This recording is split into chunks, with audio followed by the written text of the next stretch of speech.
We got our first road game, and it's going to be a tough opponent in Syracuse, who's playing very, very well.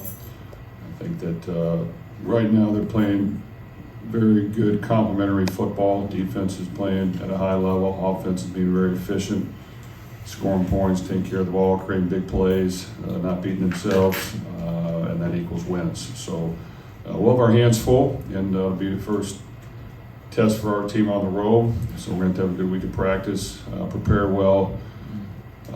Syracuse does a lot of things on defense to give you problems, give you a lot of different looks, put a lot of athletes on the field, and challenge the offense to make plays and try to create mistakes. And like I said, on offense, really good running back play, quarterbacks playing very efficient, taking care of the football, sustaining drives, scoring points.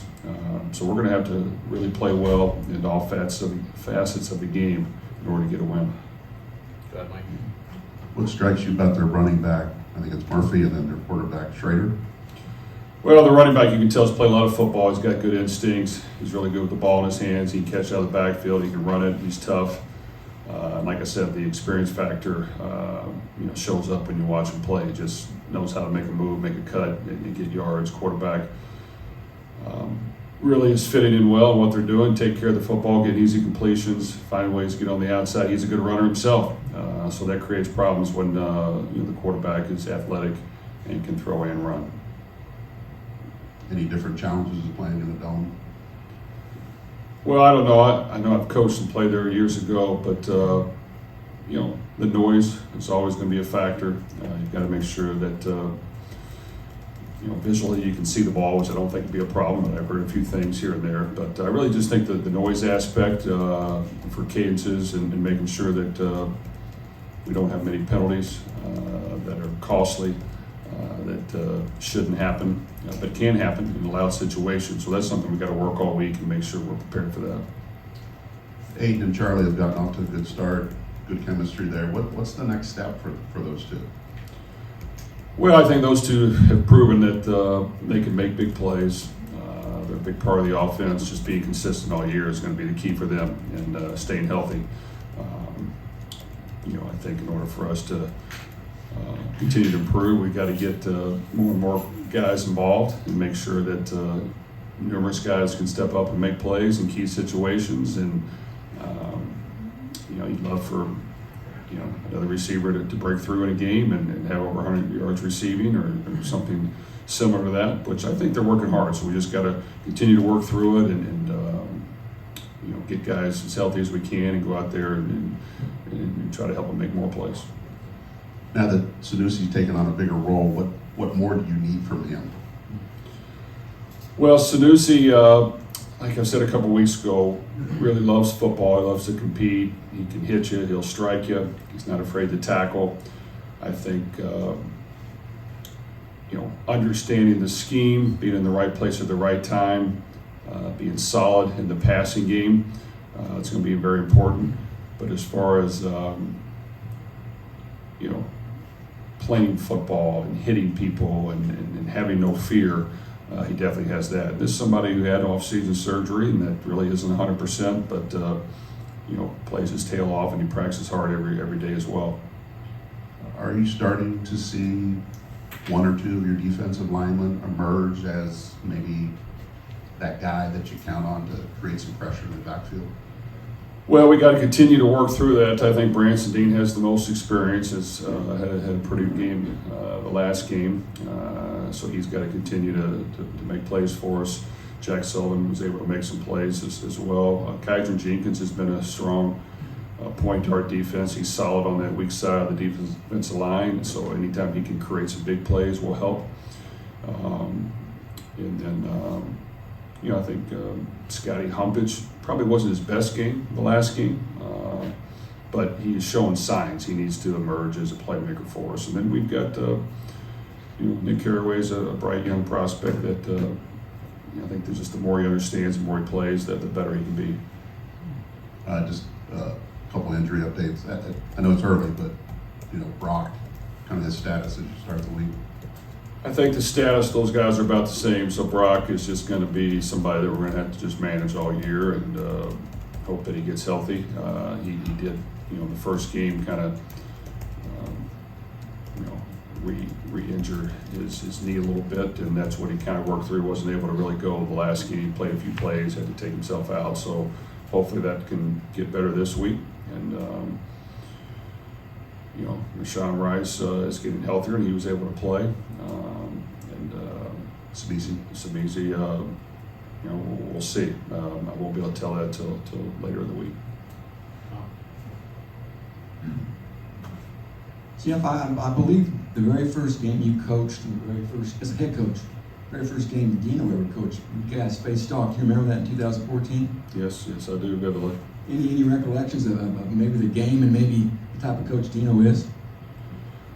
Well, it actually was a good day for us. The quarterback threw for a ton of yards, a bunch of touchdowns, and we put up a bunch of points. I think in that game, their quarterback got hurt, who was a really good player, either late in the first quarter, second quarter, and then it hurt their team. So the luck was on our side in that game, and it was a home game. It was just kind of one of those days for us, and got us off to a good start. But as you look at Coach Baber's team now, he's coached a lot of football. He's been around. He understands the game. I think that he had a lot of close games last year that just didn't go his way, and they've learned from those games. You can tell by the way they've started, playing very efficient football on offense, making good decisions, taking care of the ball, sustaining drives, creating a few big plays, getting the ball in the running back's hands. Quarterback will pull it down and run it when it's not there. Doesn't throw interceptions, so that's tough to break through. So we're going to have to find ways to hinder that and put a couple stops in there. And then I think on defense, they've always been an attacking defense. Kind of comes from the Rocky Long style of defense from San Diego State. Give you a lot of different looks, a lot of different fronts, move all over the place, and just play an aggressive downhill style. So we're going to have to really understand what we're going against and not cause that to have us have turnovers and negative plays, because that's what they've been really good at, is getting turnovers, creating negative plays, and creating havoc. Payne Durham just has 4 catches for 50 yards. I mean, I'm sure you want to get him going, Jeff. I mean, how much has Garrett Miller's absence really impacted his ability maybe to flourish more early? Well, I think it's a combination of things. He's actually played well. Didn't play a whole lot in the last game. He's got a big role to block for us and catch passes. We're really not utilizing the 2 tight end set as much as we had in the past. Sometimes when we do, we have an extra tackle in the game. So that's probably taken away from his ability to be successful in the passing game for us. But he'll be utilized plenty. I think we could have utilized him more last week, and then the game got to where we didn't want to cause him to get injured, and so we took him out early and wanted to get him ready for this next game, because we're going to have a long stretch of games now. They're going to be tough and physical every week, and we're going to need him healthy, and yes, he's going to have to make plays for us. But he's done a really good job. We just haven't targeted him as much. 5 wins away from home last year. Did you think that the team is set up to have more success away from West Lafayette? Because to me, it seemed like you still got a pretty veteran roster.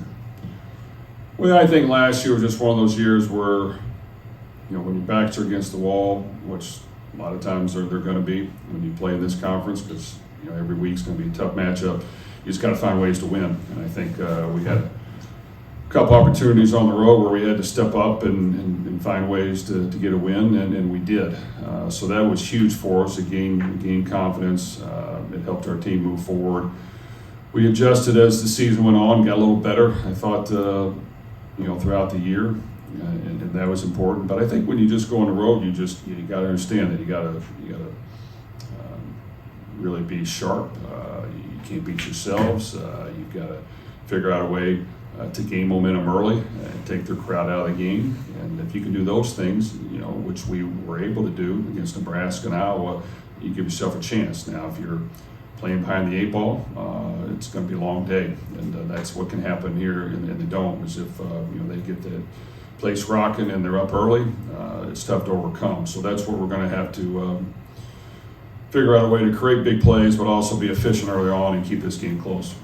Can you speak just specifically as you can to how you do personnel-wise, Jeff, replace Jalen Graham? I know he's you got different running teams, passing teams, different formations, but can you talk personnel-wise? I know Chris Jefferson's a guy, but who else is really going to see more time, you think, in his absence? Well, that's the challenge we have right now. Jalen's a big part of the defense, done a great job for us, probably our most valuable player on that side of the ball.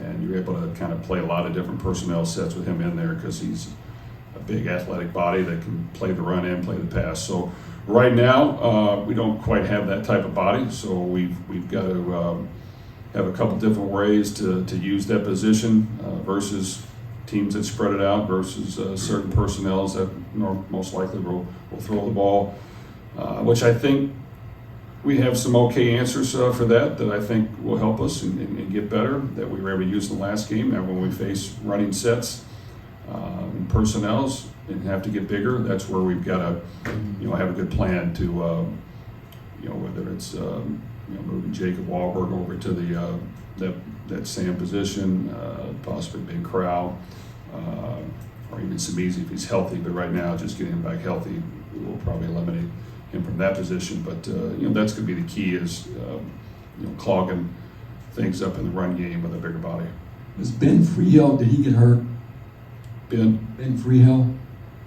Yeah, Ben strained his groin, I believe, either in the first game towards the end or maybe even in practice, and that caused him to not be able to go this past week.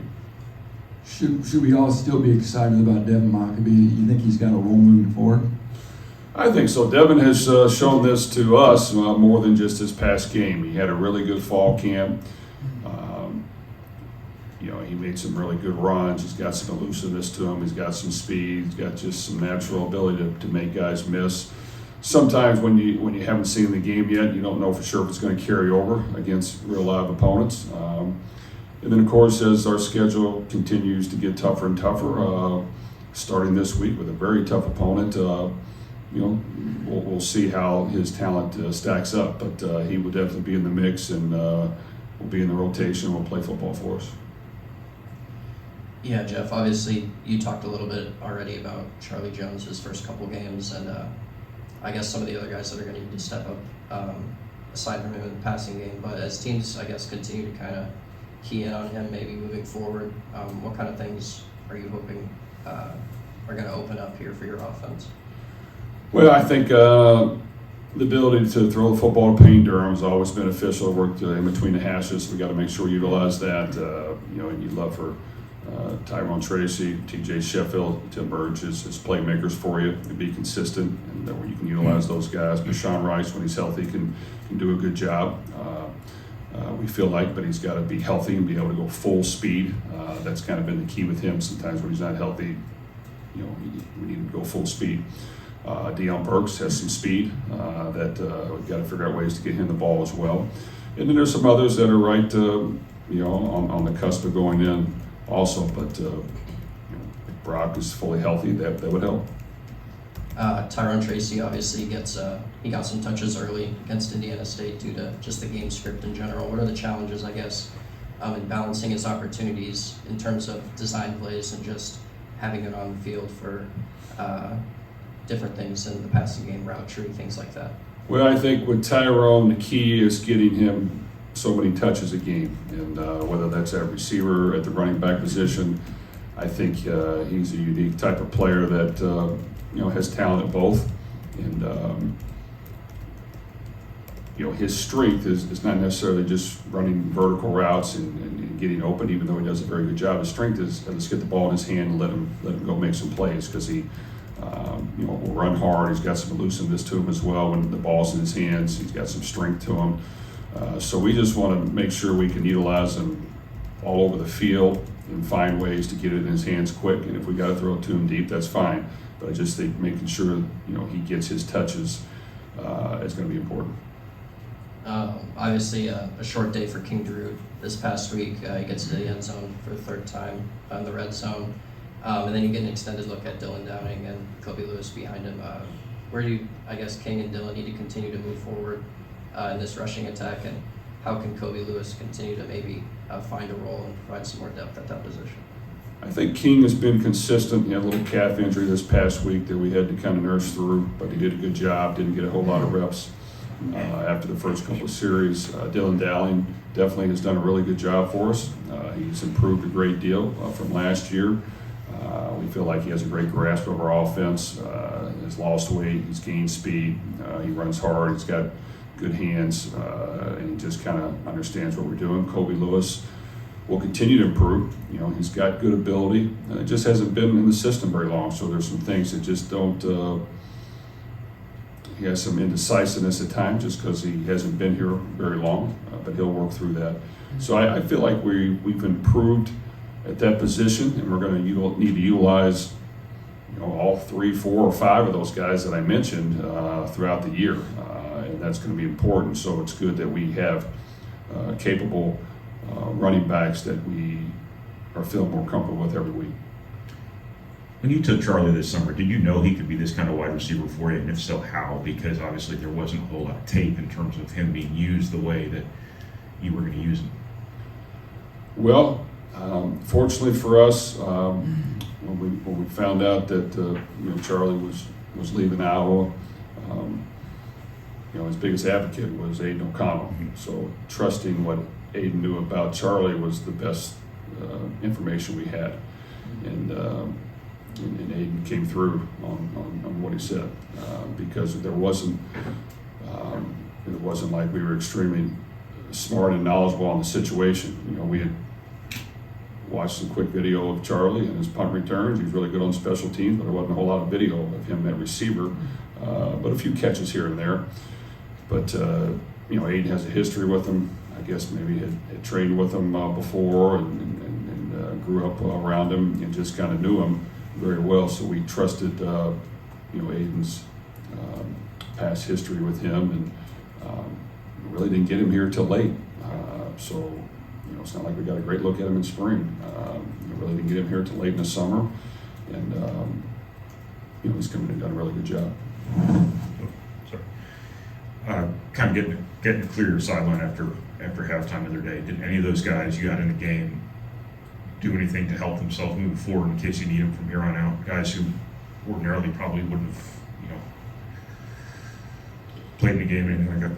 Well, it was great when you have a chance during the season to get a lot of guys in the game. You know, normally, I know we did have one last year against UConn, but in the past we really haven't had any games where we've been able to empty the bench. It's just kind of either how we played or the schedule that we're dealing with, which is fine. I mean, that's football. We love competitive football every week. But, you know, to get young guys in, get them a feel for college football in a game was great. I do think, you know, even just getting Austin Burton reps and Michael Lamo reps and even Brady Allen was important. Playing the young running backs more, getting a good look at them was great to see them play more football.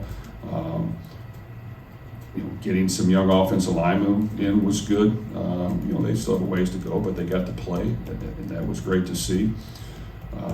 Saw some young tight ends and receivers. And I think on the defense side of the ball, you know, playing more defensive linemen, it was good to see those guys. You know, we felt like basically the third group of defensive linemen that came in that were young did a really good job, and we feel like we have some promise there in those guys. And Caraway, and we had Mo at tackle, and we had Yanni at the other defensive end, and you know, so we you know, there's probably one I'm forgetting about right now, but you know, they did a good job. And but on defense, we have quite a bit of experience. We rotate quite a few guys that are already playing, but it's always important to get guys in the games that just get a feel for it, and they can take that and learn from it and move forward. Jeff, how close is T. Denson to getting on the field? He's a ways away.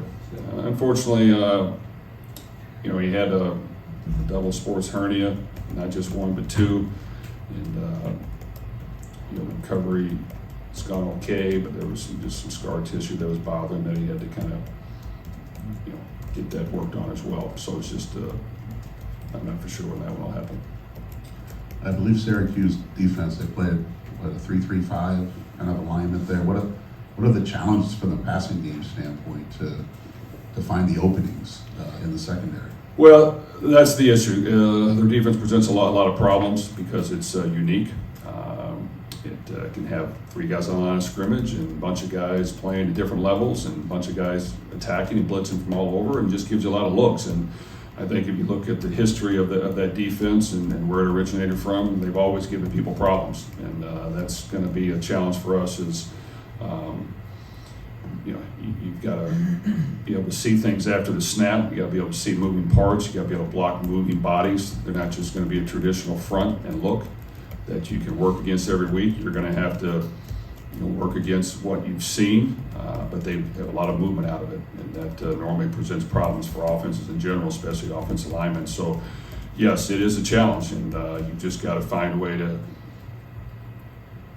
figure out a few big plays to create, but at the same time, you can't have a bunch of negative plays, and you've got to be able to be patient enough to work through it and get slight chunks of yards, and hopefully get bigger chunks at times, but it will create problems for us. Any more questions? All right, thank you, Coach. Thanks, guys.